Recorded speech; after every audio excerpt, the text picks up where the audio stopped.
co-founder of CODEPINK, is a political activist, author, and documentary film producer. For 40 years, she has been a leader in the fight for peace and justice, environmental causes, and women's rights. To that end, she has often traveled courageously to war zones around the world seeking peaceful resolution to conflict. She has published 2 books, Stop the Next War Now and Twilight of Empire. She's also produced several documentary films, including The People Speak and the Oscar-nominated The Most Dangerous Man in America. Jodie is the chairman of the board of Women's Media Center, an organization that works to help women in the media express themselves through advocacy, leadership training, and the creation of original content. Because local and global politics today have become increasingly complex, many of us seeking change often feel helpless. CODEPINK's creativity, courage, and its use of surprise to disturb and disarm those who are abusing power encourage us to find ways to make changes in our lives as well as in our communities, and to transform our frustrations into creating a more peaceful world. Let's give a huge Connecting for Change welcome to Jodie Evans.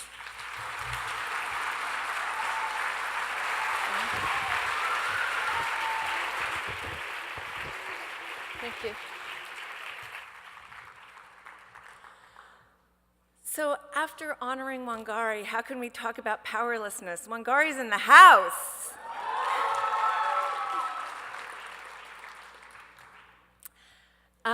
Hello, this is my first Pioneers on the East Coast, and you're awesome. I had no idea this existed, so thank you for inviting me. So CODEPINK began as a call in response to Bush's campaign for a preemptive strike on an innocent country. I felt a primal scream, and I had to go in front of the White House and make sure somebody heard it. Code red, yellow, and orange were used to frighten the American public to war, so we called Code Pink, for patience, for understanding, for community. It was a feisty call to wage peace.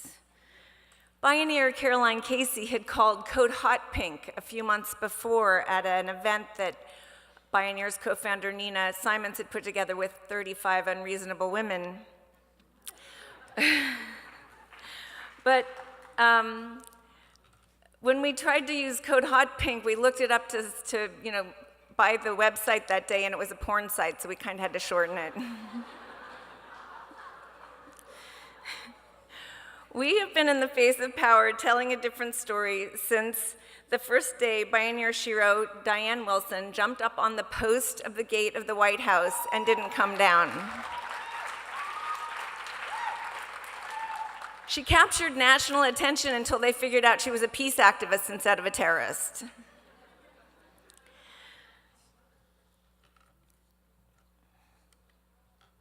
For 5 months, we were outside the White House in the coldest winter it's ever known. So when they tell me they're worried about Occupy Wall Street ending in the winter, I say just call in the women.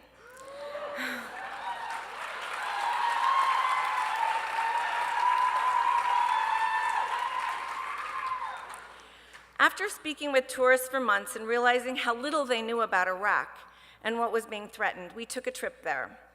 We discovered what beautiful people lived there.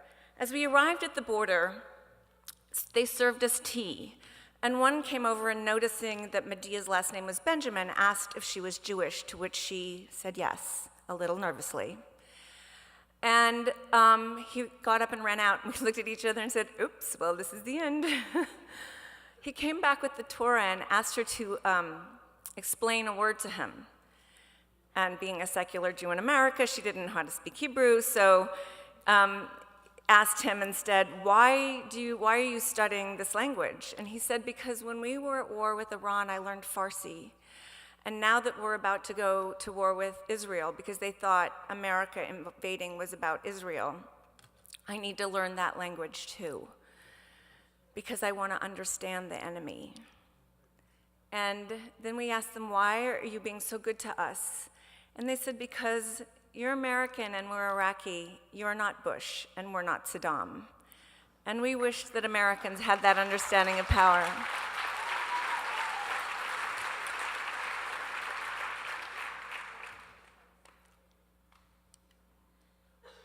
And there's Diane Wilson holding, if you see on the right-hand side, holding the peace sign in Iraq on our first trip, and I'll never forget her saying that we were at the birthplace of civilization that might mark the end of civilization in her Diane Wilson way. So we created a movement that needed to educate, activate, and inspire, to be provocative, to capture imaginations, hearts, and minds.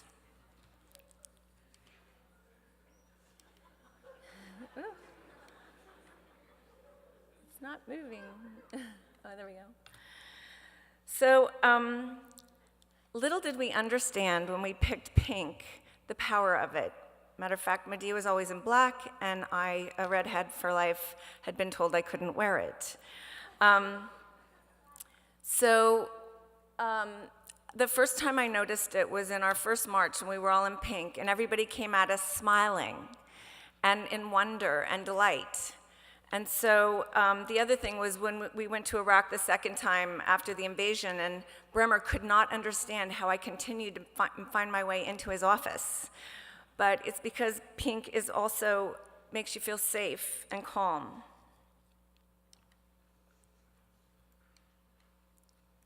And everyone in Iraq loved the pink, especially the little girls.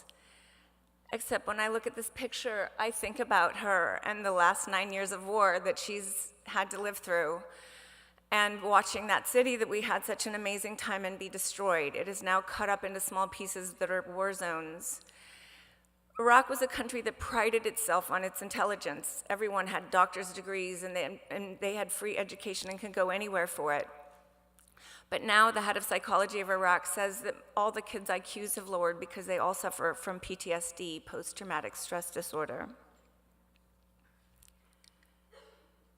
Our positions define us.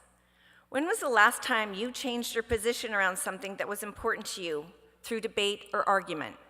Think about it. We tend to become rigid and defensive.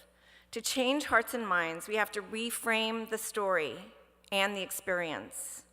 And there's an interesting piece yesterday Lakoff put up about reframing Occupy, and what's fabulous is he didn't refrain it, he just defined that it had refrained the world, including its lack of demands. We need to bring our stories personal, relational, and moral.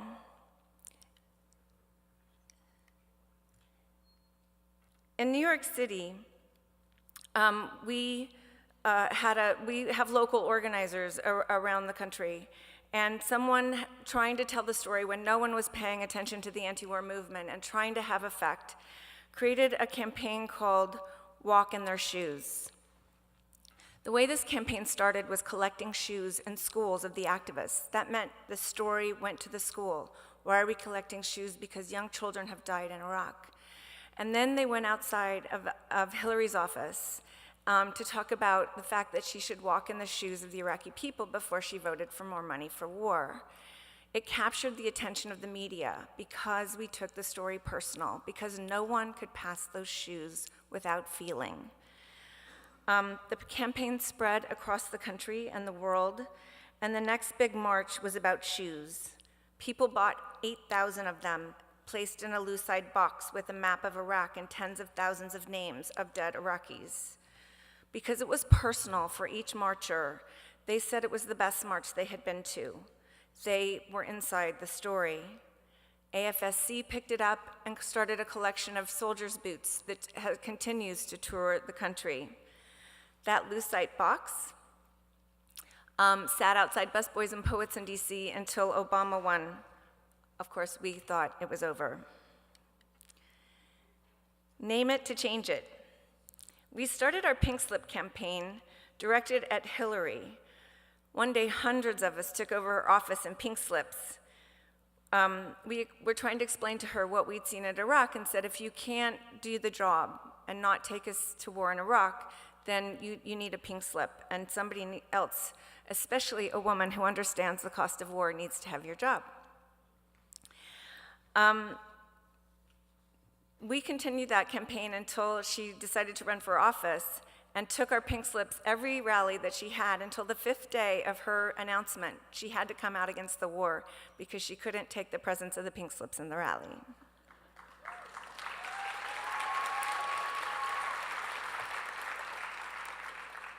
And then pink slipping the liars. Those in power lied so much that how do you say, they should be fired in a way that doesn't lock people down and make them defensive, but makes them smile and laugh and consider it? So they became our highly visible message, including pink slips that were 3 stories tall, that would excite not only the activists, but open those that didn't understand and frustrate those that did. Pink slips weren't an argument, they were a stand. It was audacious. It helped open up people to the idea that there was something that was wrong happening in the White House. And images always say more than words. This was outside Congress when they were, after we'd had the election where the anti-war members won and they were still voting us into Congress, we had to be there with our pink slip.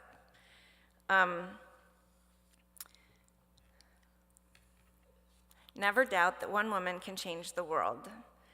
Scheherazade is one of the guides of CODEPINK because it was about story, and it was about fearlessness, and it was about drop by drop. Every day she had to tell another story, and every day she risked her life when she told that story. We think that each one of our actions is like that flutter of a butterfly wing. You have no idea where it's going to hit, but that it will, so we never miss the opportunity to flap.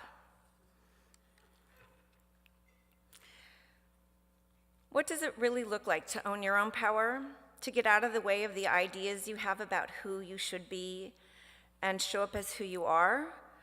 I am constantly reminding activists that the story with power is inside of you. We were gifted a house in Washington, D.C. for 3 years, and every day 30 women would stay, and we would take them into action on the Hill. They needed to remember the power was in their voice and in their experience. As we were preparing for a hearing one day, Condi Rice was going to be testifying, we were painting our hands red. And I made everybody sit down and reminded them that this is personal. Don't make it be about Hillary. Make it be about what's in your heart and what you feel, and that'll come through on the photograph.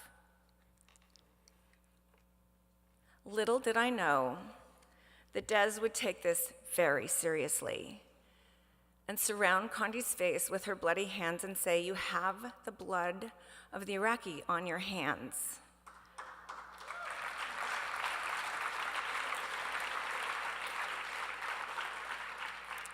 This was not planned, but when she found herself close to Condi, she was compelled to show her what she felt. It was powerful, it was intense, and it was nonviolent. This photo went around the world because Des said and expressed what the majority felt, but no one was willing to say. Des stretched beyond her comfort zone, and she took us with her. She owned her own power and didn't project power on Condi. Victim perpetrators' models keep us stuck. Des declared and didn't ask for anything. People still come up wanting to know her. Des continued to visit Congress every day, and then she went back to her job as a librarian. Now Des has a campaign that she does at night to get National Scholastic to create a book about Palestinian cultures. They have books on every culture but Palestine. A small campaign, which she does at night, will bring dignity and honor to an entire culture, and she does it all from love.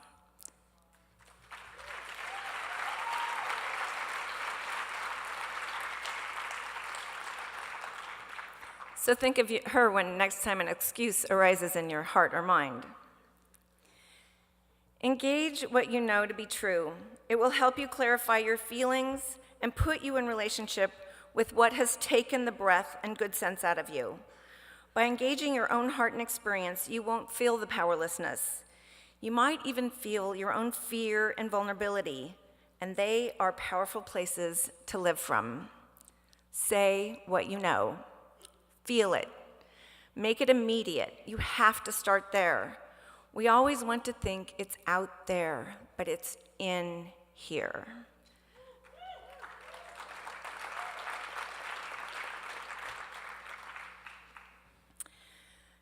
Coming together and expressing something bigger. Mother's Day for us is a 24-hour vigil outside the White House.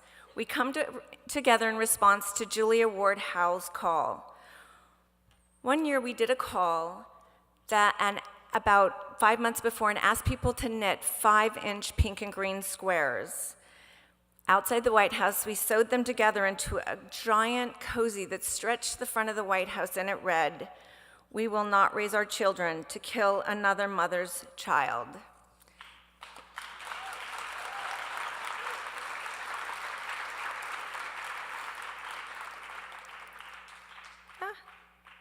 Inside of this cozy, each one of those squares was created sharing the stories of women at war. They were knitting circles. So it continues even last week when we started Occupy DC, it was part of our Occupy.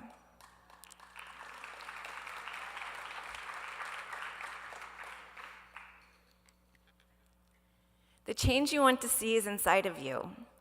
So we were getting a little rough around the edges trying to stop recruiting stations, and so I had to bring everybody in and said, we're supposed to be disarming, not arming. People are angry at us.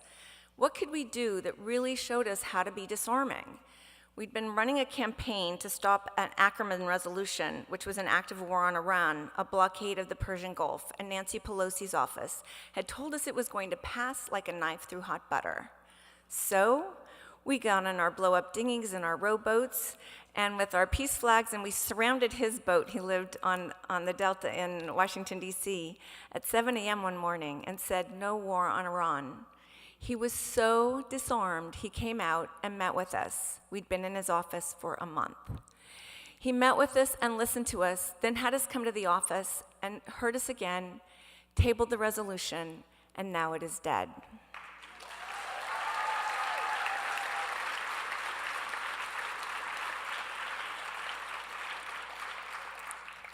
You need to charm and disarm. Thing about that is no one knows but us, and often I say that when the thing happens we work so hard for, we won't be there because it will become part of the mainstream, and that's what we work for. We work to bring the story visible so people can take the reframing and change their minds about it. So right now we've come to a place that I predicted, where over 75% of Americans want the troops home and the money home to the needs of their cities. And so that happens because we're up against reality, and that's way more powerful than I can ever be. And it's that reality that is finally pushing people into the squares of our cities in the Occupy movement. And this is Melanie, who has been there since day one in DC, the CODEPINK activist that has been at the core and actually, was one of the leaders that started the first march that is the Occupy movement. So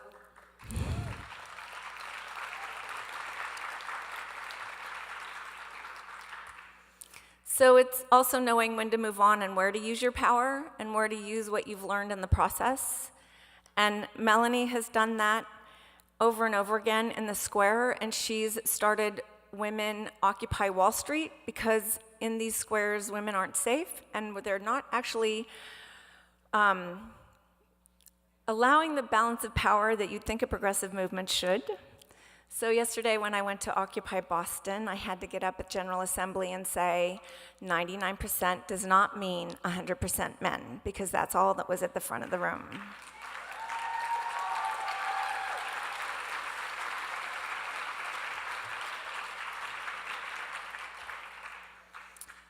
So also because we just passed the 10th anniversary of our war in Afghanistan, we decided to create a campaign in conjunction with a lot of other organizations, and our part of that was called Create Not Hate, because we realized if you pay too much attention to war, you forget what you should be replacing it with, and you need to replace it.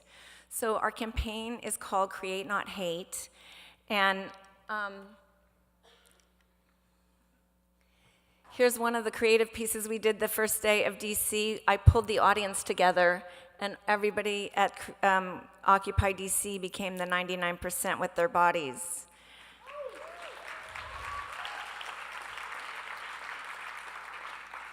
The next thing we're doing is 1 billion women rise to end rape and violence in conflict zones, together with Nobel Prize winning women and 400 other women's organizations.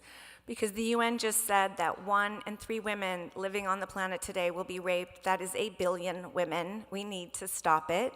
So I invite you to rise with us.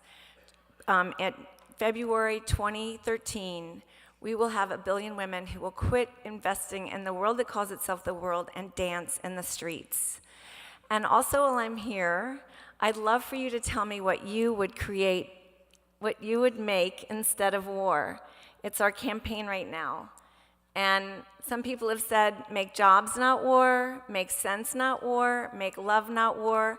I'd love for you to tell me what you would make not war. And I encourage you to stay engaged and in relationship with each other and at the Occupies, because it is the possibility, but it takes your engagement for it to happen. Thank you.